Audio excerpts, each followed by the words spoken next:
신약 성경 316페이지, 신약 성경 316페이지 에베소서 6장 1절부터 4절까지 봉독합니다. 자녀들아, 주 안에서 너희 부모에게 순종하라. 이것이 옳으니라. 내 아버지와 어머니를 공경하라. 이것은 약속이 있는 첫 계명이니 이로써 내가 잘되고 땅에서 장수하리라. 또 아비들아, 너희 자녀를 노엽게 하지 말고 오직 주의 교훈과 훈계로 양육하라.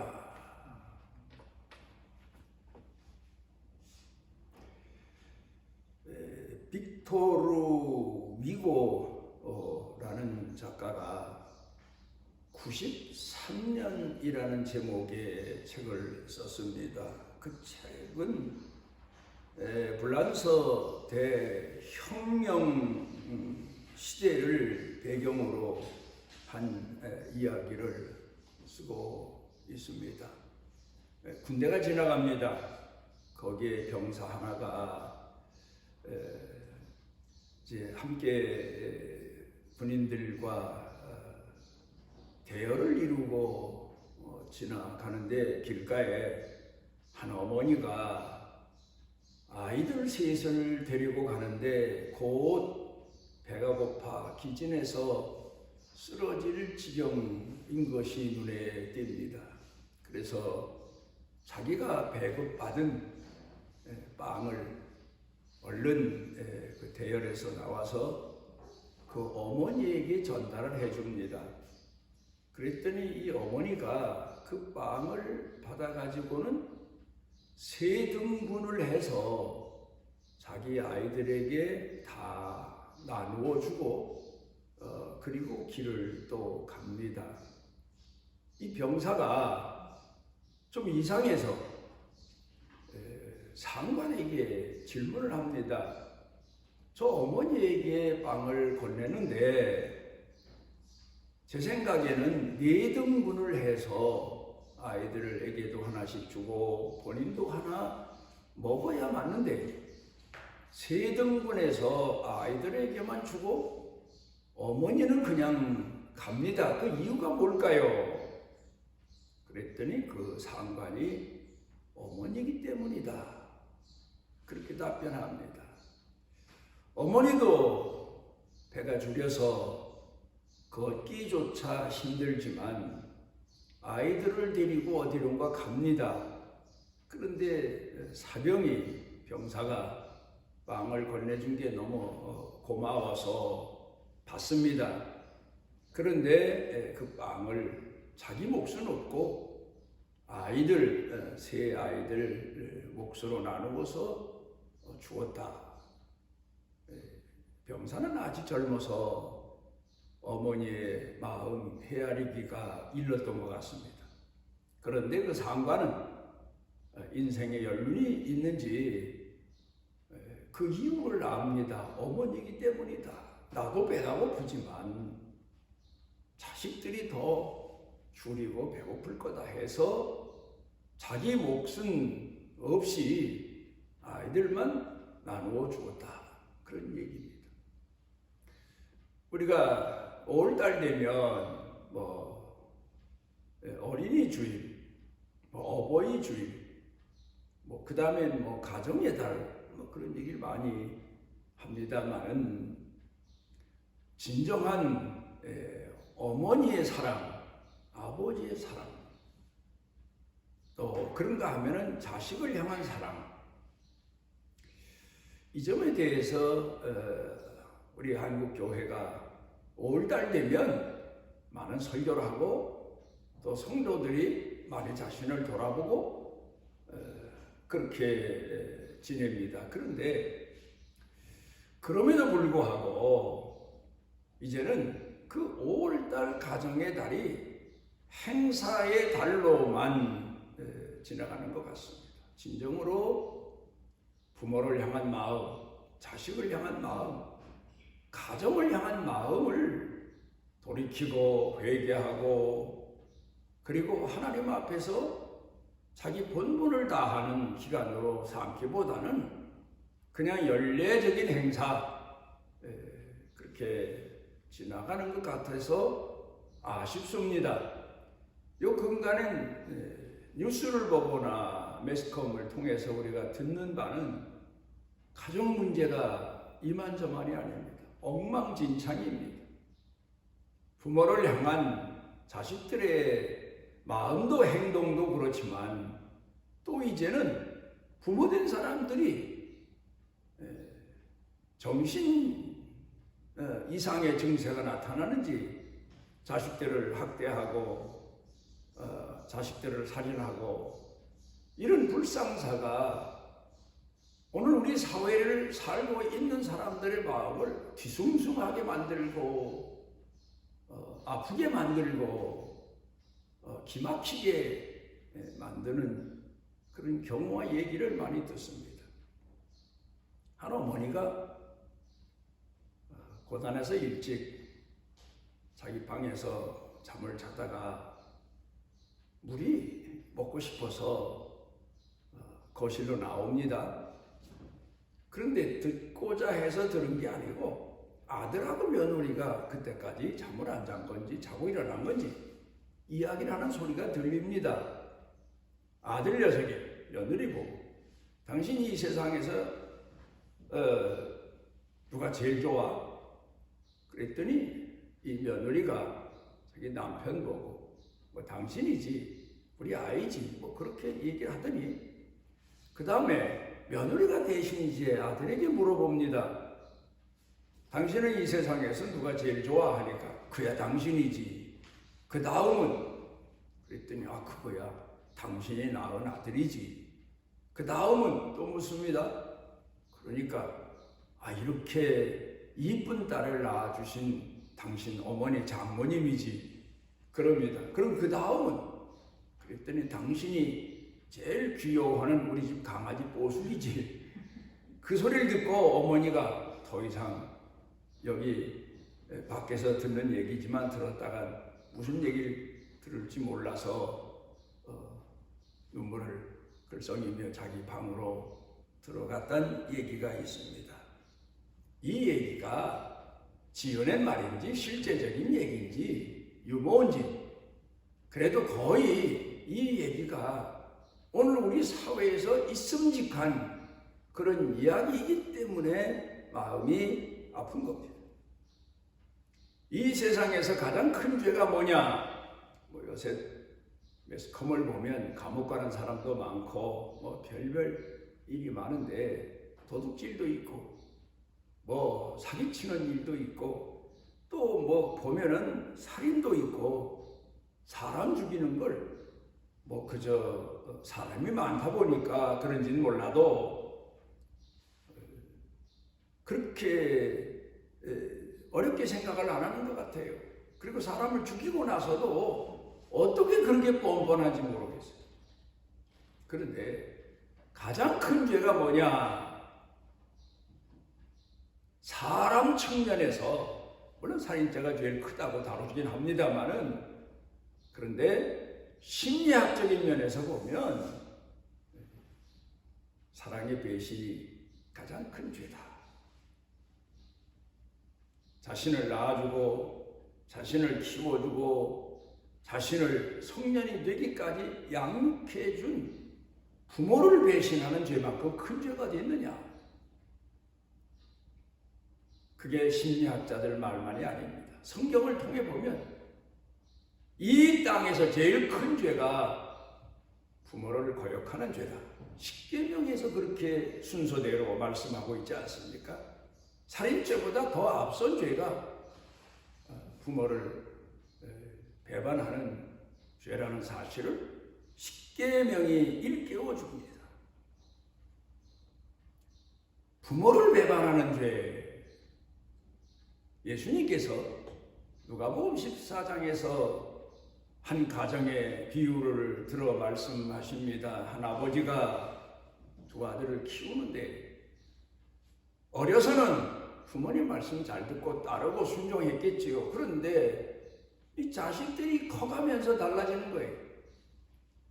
그런데 이 둘째 아들이 세상 나쁜 친구들하고 자주 드나들고 집 나가고 하더니 끝내는 아버지 나 멀리 집 나가서 내 나름대로 살아보겠습니다. 그러면서 때를 씁니다. 그리고 아버지가 그렇게 만류해도 네가 세상 물정을 어떻게 안다고 나가느냐 해서 만류해도 그냥 아버지가 눈물 흘려도 아버지가 애원을 해도 아버지를 거부하고 그리고 나갑니다. 그리고 나가 살다가 아버지한테서 받아가지고 간 돈 다 쓰고 그리고는 마침 그 지역에 흉년이 들어서 일자리도 없고 그러다가 배가 고파 죽여서 그가 생각해 봅니다. 우리 아버지 집에는 종들도 아버지 종들도 배불리 먹고 마시고 편안하게 사는데 나는 여기서 죽여 죽는구나. 죽게 되니까 자기 자신의 잘못을 뉘우치고 아버지 집으로 돌아옵니다. 그런데 그 집에 남아있는 큰아들입니다. 이 아들은 아버지를 섬긴다고 아마 동네 사람들로부터 이웃 사람들, 집안 사람들로부터 동생은 일찌감치 방탕해서 아버지 집을 뛰쳐나갔지만 큰아들 노릇 잘하네. 아마 칭찬 많이 들었을 거예요. 자네 참 부모 잘 섬기네. 그런데 문제는 아버지와 함께 아버지 집에서 있다고 해서 아버지를 잘 공경하는 아버지를 섬기는 자식이냐? 아닙니다. 이 아들은 교만하기 짝이 없어요. 부모 앞에서 어떻게 자식이 교만할 수 있겠어요? 어떻게 자기 생이 시작된 건데 어머니 배에 태어나서부터 어떻게 어린아이 유아기를 지냈는데 아무리 훌륭한 사람이 된들 큰 사람이 된들 돈을 많이 버는 사람이 된들 부모 앞에서는 최소한 겸손해야 되는데 이 자식은 달라요. 부모 멸시합니다. 무시합니다. 부모 말 안 듣습니다. 부모가 뭐 하나 행동하면 오히려 큰 소리를 치고 오히려 부모를 자식이 야단치는 그런 집안이 되어버리고 말았다. 그 비유의 말씀을 하시고 계십니다. 그러다가 그 다음에 누가복음 18장에 가서 예수님께서 세리하고 바리새인하고 두 사람이 성전에 가서 기도했는데 세리는 하나님 얼굴도 못 들고 난 죄인입니다.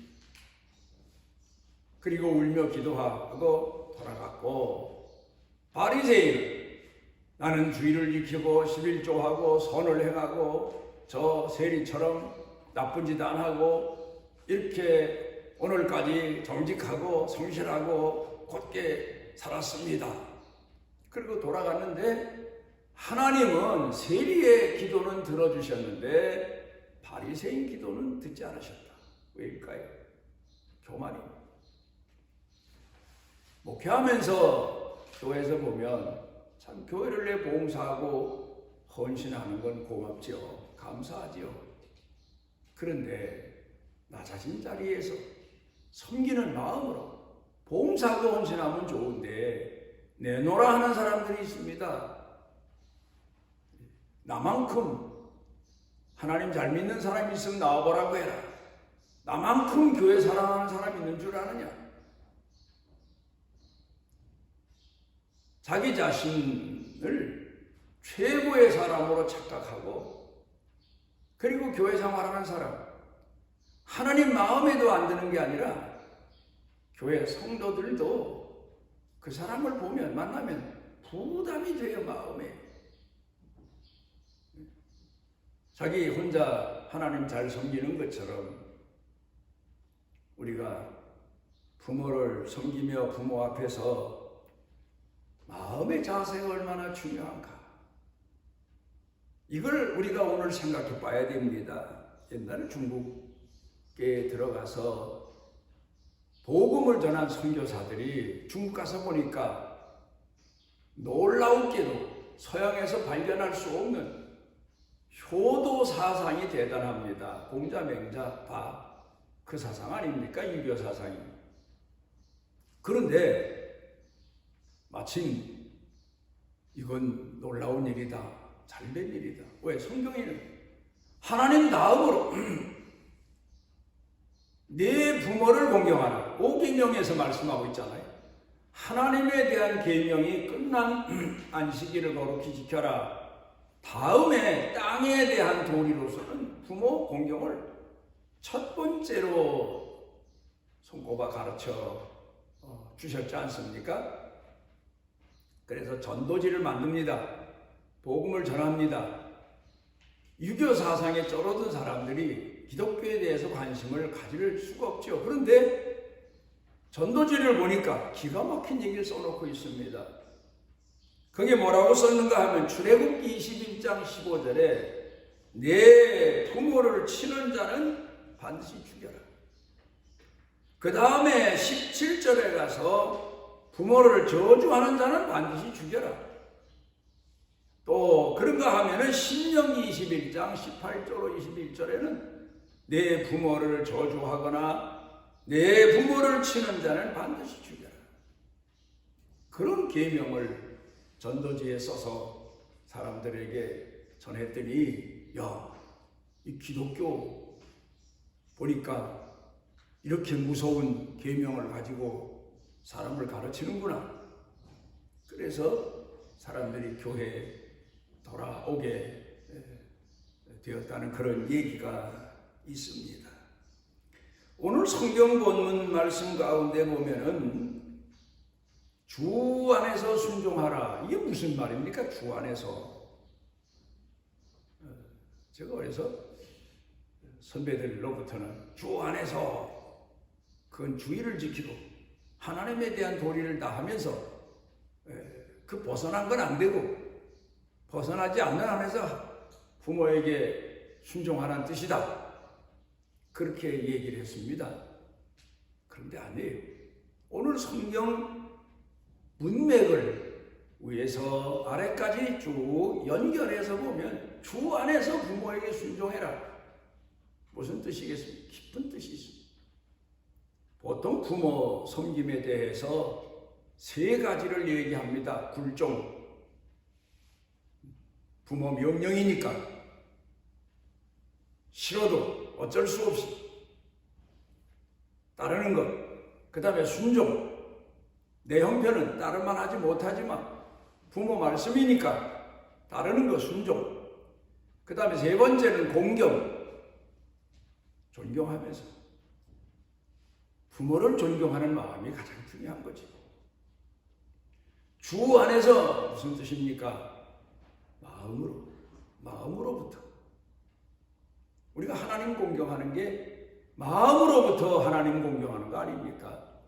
마음으로부터 공경하며 부모를 섬겨라.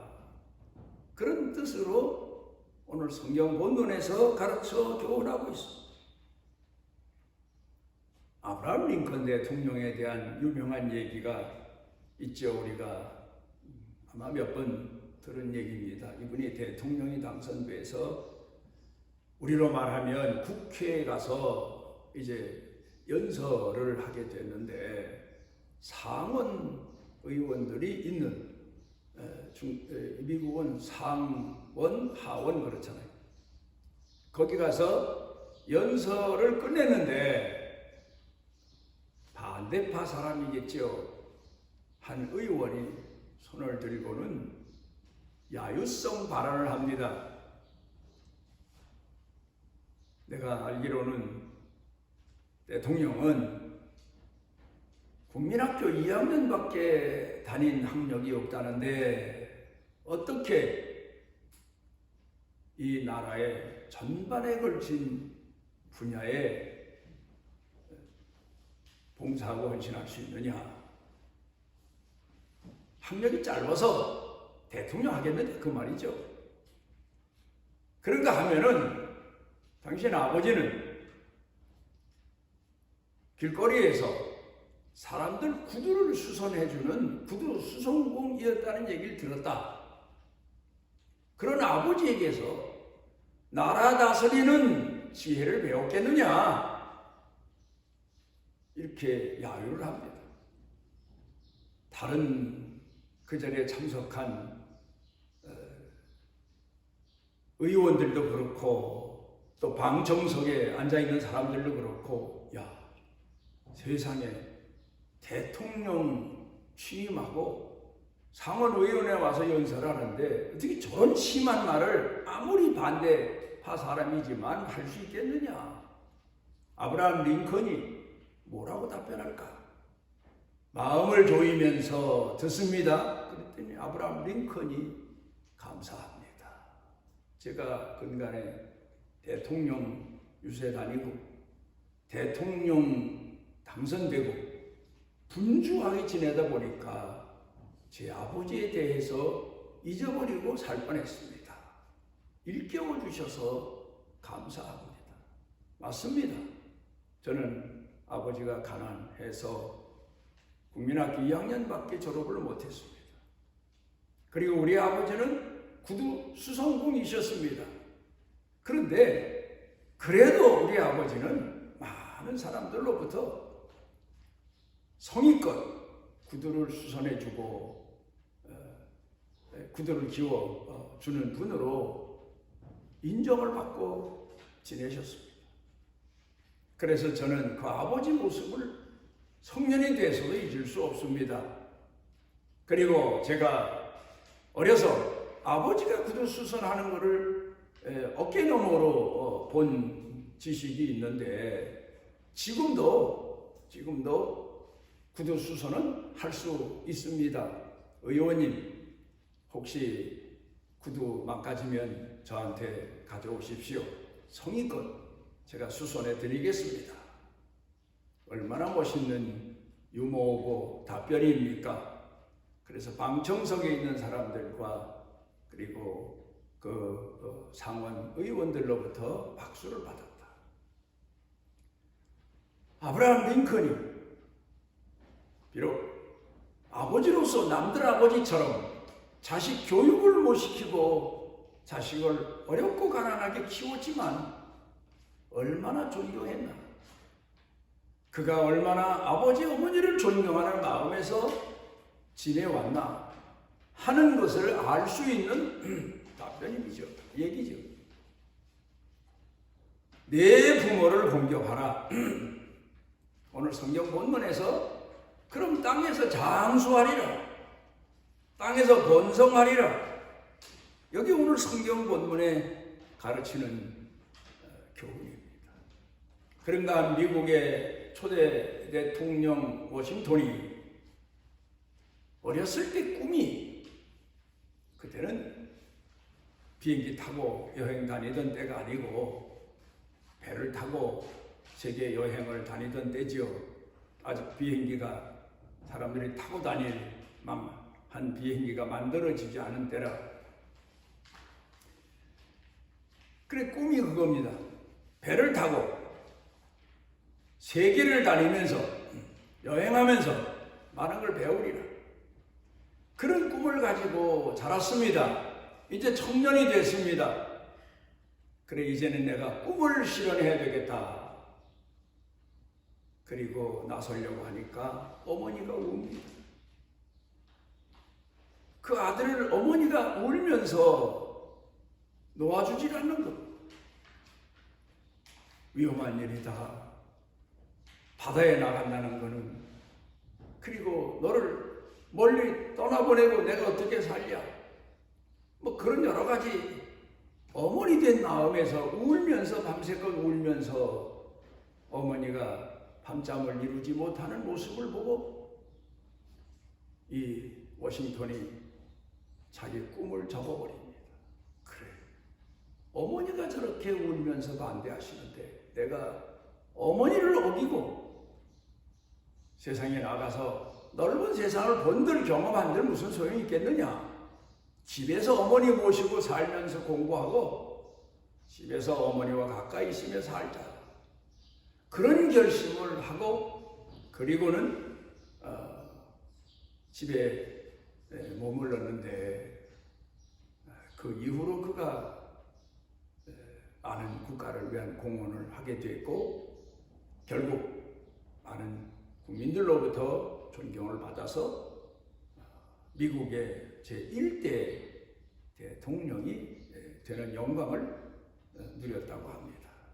내 부모를 공경하라. 마음에서부터 내 마음으로 부모를 따르고 마음으로 부모를 섬기는 거기에 하나님께서 귀한 복을 주셨다. 오늘 성경 본문에 보면 복을 주신다. 그렇게 가르쳐 교훈하고 있습니다. 어버이날의 유래, 미국서부터 시작된 거죠. 1914년 5월에 미국에서는 어머니 날로 사실은 제정을 한 겁니다. 그런데 그 유래가 목사님 딸인데 어머니가 먼저 돌아갔습니다. 어머니 생각에 밤잠을 이루지 못한 이 딸이 주일날 교회 가면서 어머니를 기억하는 의미에서 교회 나오는 사람들에게 하얀 흰 카네이션을 선물한 게 시작이 됐습니다. 그래 교회 이 소문이 퍼지면서 교회들마다 어머니를 생각하며 카네이션을 가슴에 달아드리고 추억하고 그러기 시작하다가 미국 정부에서 어머니 날로 제정을 했습니다. 우리나라도 사실은 교회에서 어머니 날로 지켜왔지 않습니까? 그러다가 한국 사람들은 미국 사람보다 머리가 좋은지 야 어머니만 부모냐 아버지도 부모나 어버이날로 국가에서 제정해서 지금은 지키고 있습니다만은 뭐 이게 어버이날이냐 어머니 날이냐 그것보다 더 중요한 것은 오늘 성경 본문에서 가르치는 귀한 말씀입니다. 주 안에서 순종하라. 내 마음으로 부모를 따르라. 그리고 내 마음으로 부모를 존경하며 섬겨라. 그 교훈을 우리에게 가르쳐 주시고 있습니다. 기도하십니다. 오늘 우리를 주님의 성전에 이르게 하신 아버지,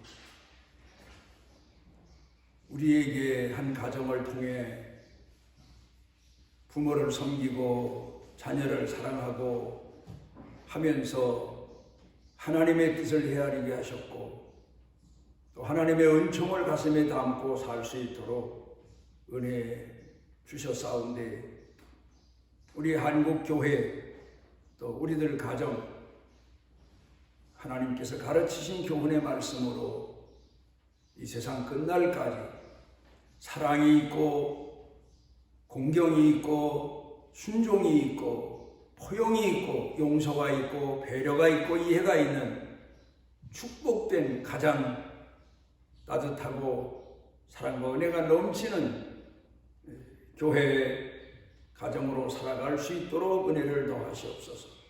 예수님 이름으로 기도드리옵나이다.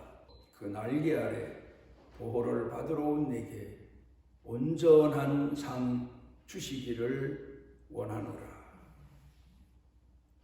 잃어버린 양을 찾아오셔서 우리를 권고해 주시고 아버지 앞에까지 이끌어 인도해 주신 우리 주 예수 그리스도의 무한하신 은혜와 세상 끝날까지 만세전부터 우리를 선택하시고 사랑하시는 아버지 하나님의 만극하신 사랑 우리 속에 내재하셔서 우리 마음을 새롭게 하시고 빛을 비추어 주시고 뜨겁게 하시고 은혜와 은총으로 채워주시는 성령님의 능력의 은총이 사랑하는 자녀들 생각, 마음, 영과 육 그리고 사는 생활, 가정, 식구들 일터 경영 온 교회 중에 넘치고 넘치도록 함께 하시기를 축원하옵나이다.